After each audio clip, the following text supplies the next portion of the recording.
মই পোনপ্ৰথমে মামাক ধন্যবাদ জ্ঞাপন কৰিছোঁ। মই আগতে কোনোবা দিন নিউজ লাইভত তেনেকৈ কথা কোৱা নাই। মামাই নামনি অসমত জন্ম পাইছে, আমাৰ কাৰণে তেওঁ অসমৰ এটা CM, আমাৰ কাৰণে গৰ্বিত। সেইকাৰণে আমি মামাক ভাল পাই কাৰণে ৰাস্তাটো উদ্বোধনী কৰিছোঁ। মামাৰ নামত কৰিছোঁ।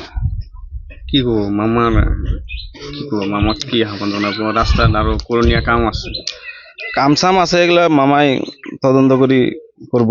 ৰাইজেও মিলি জুলিও কৰিব লাগিব, কিছুমান কাম আছে আমিও কৰিম। আমাৰ কথা হ'ল কি যে নামনি অসমৰ CM, নামনি অসমত জন্ম, তেখেতক লৈ কেনে আমি গৰ্বিত।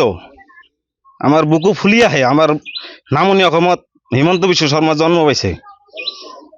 তেখেতক মই শ্ৰদ্ধা জনাইছোঁ আৰু সন্মানে ধন্যবাদ জনাইছোঁ। আজি বৰপেটা জিলাৰ এয়া বৰাকদিয়া গাঁও, বৰপেটা সদৰৰ বিধানসভা সমষ্টিৰ অন্তৰ্ভুক্ত হয়। তো আজি ইয়াৰে উদীয়মান যুৱকসকলে মোক মাতি আনিলে, আনি আমাৰ নামনি অসমৰ সুদক্ষ মুখ্যমন্ত্ৰী ডক্টৰ হিমন্ত বিশ্ব শৰ্মা ডাঙৰীয়াৰ নামত নামাকৰণ কৰি তেওঁলোকৰ মেডি মাটিৰে নতুনকৈ নিৰ্মাণ হোৱা ৰাস্তাটোত নামাকৰণ কৰিলে।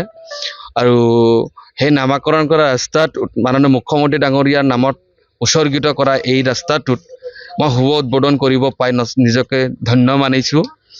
আৰু আশা কৰিম যে এই সংখ্যালঘু অধ্যুষিত এলেকাত মাননীয় মুখ্যমন্ত্ৰী ডাঙৰীয়া যেনেদৰে জনপ্ৰিয়তা আগবাঢ়ি আছে আৰু এই জনপ্ৰিয়তা বৃদ্ধি হোৱাৰ লগে লগে আচলতে ৰাজ্যৰ মুখ্যমন্ত্ৰী ডাঙৰীয়াৰো দায়িত্ব বাঢ়ি আছে।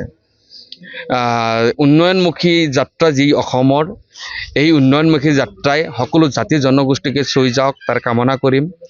আৰু যিখন ৰাস্তা মাননীয় মুখ্যমন্ত্ৰী ডক্টৰ হিমন্ত বিশ্ব শৰ্মাৰ সুদক্ষতাৰ প্ৰতি লক্ষ্য ৰাখি নামাকৰণ কৰা হ'ল, তেখেতে সকলোক লৈ কেনে যি বৰ অসম গঢ়িব চেষ্টা কৰে, গতিকে তেখেতৰ যি সমাজ জীৱনত অৱদান, এই অৱদান স্বীকাৰ কৰিছে বৰাকদিয়াবাসীয়ে।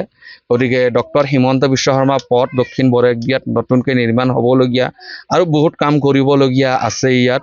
গতিকে আশা কৰিম বৰপেটা জিলা আয়ুক্ত, চাৰ্কুল অফিচাৰ হওক, ব্লক ডেভেলপমেণ্ট অফিচাৰ হওক বা আমাৰ প্ৰজেক্ট ডাইৰেক্টৰ হওক, তেওঁলোকক মই অনুৰোধ কৰিম বৰপেটা জিলাত মাননীয় মুখ্যমন্ত্ৰী ডাঙৰীয়াৰ নামত যিখন ৰাস্তা আজি শুভ উদ্বোধন হ'ল, এই ৰাস্তাত কৰণীয় যিখিনি কাম বাকী আছে, এইখিনি কাম তেওঁলোকে সুচাৰুৰূপে কৰি এটা সৌন্দৰ্য এই গাঁওখনলৈ কঢ়িয়াই আনক। আৰু এই গাঁওখনৰ যি ঐতিহাসিক সিদ্ধান্ত, এই সিদ্ধান্তক মই ধন্যবাদ জ্ঞাপন কৰিছোঁ। আৰু আশা কৰিম আগন্তুক দিনসমূহত আচলতে এনেকৈ আচলতে গাঁও এখন উঠি আহক আৰু সকলোক লগত লৈ কেনে সমাজখন শক্তিশালী ৰূপত উন্নয়ন হওক, এইখিনি আশা আমি নিশ্চয় কৰিম।